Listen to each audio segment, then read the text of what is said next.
కాసేపట్లో ప్రారంభం కానున్న ఏపీ అసెంబ్లీ సమావేశాలు. గవర్నర్ ప్రసంగంపై ధన్యవాదం తెలిపే తీర్మానంపై చర్చ. ధన్యవాద తీర్మానం ప్రవేశపెట్టనున్న ఎమ్మెల్యే సుధీర్ బాబు. చిత్తూరు జిల్లాలో చంద్రబాబు పర్యటన. జీడీ నెల్లూరు నియోజకవర్గం రామనాయుడుపల్లిలో రా కదలిరా సభ. భారీగా జన సమీకరణ చేస్తున్న టీడీపీ శ్రేణులు.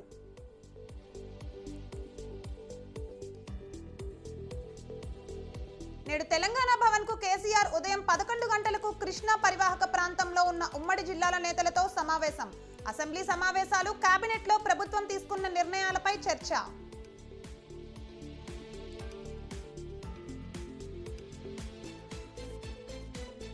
ఢిల్లీ పర్యటనలో సోనియా గాంధీని కలిసిన తెలంగాణ కాంగ్రెస్ నేతలు. పార్లమెంటుకు తెలంగాణ నుంచి పోటీ చేయాలని విజ్ఞప్తి.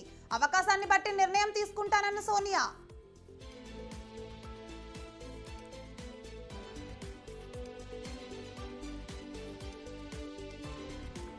నీతి ఆయోగ్ వైస్ చైర్మన్ తో రేవంత్ రెడ్డి భేటీ. 1800 కోట్ల గ్రాంట్ ను విడుదల చేయాలని వినతి.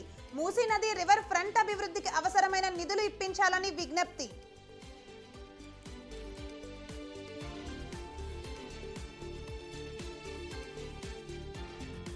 నేడు మంగళగిరి నియోజకవర్గంలో నారా భువనేశ్వరి పర్యటన. దుగ్గిరాల, శృంగారపురం, చినకాకాని, బ్రహ్మానందపురంలో బాధిత కుటుంబాలకు పరామర్శ.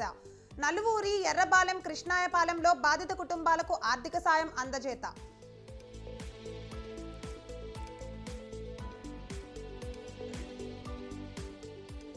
వైసీపీ అభ్యర్థుల 7వ లిస్టుపై జగన్ కసరత్తు. లోక్సభ, అసెంబ్లీ అభ్యర్థుల ఎంపికపై చర్చ. మార్పులు చేర్పులపై వైసీపీ నేతల్లో టెన్షన్.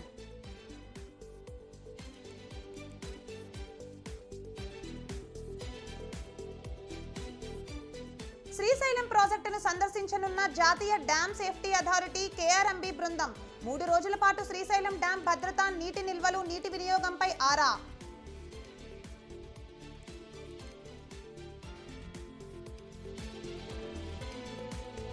విశాఖ ఎంఆర్ఓ రమణయ్య హత్య కేసు నిందితుడి అరెస్ట్. ల్యాండ్ ఆర్థిక లావాదేవీలే కారణము అన్న సిపి రవిశంకర్.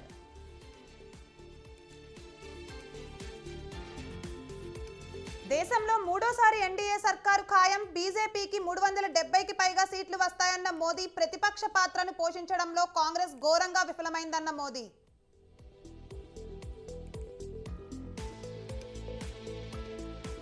నేటి నుంచి రాయితీ ధరకు బియ్యం విక్రయాలు. భారత్ రైస్ పేరుతో కిలో 29 రూపాయలకు అమ్మకాలు. ఢిల్లీలో ప్రారంభించనున్న పీయూష్ గోయల్.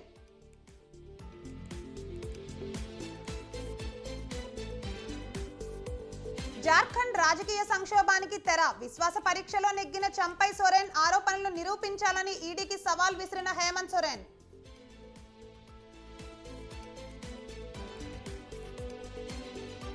టెక్ కంపెనీల్లో కొనసాగుతున్న ఉద్యోగాల కోతలు. 2024లో టెక్ కంపెనీల్లో 32,000 మందికి ఉద్వాసన.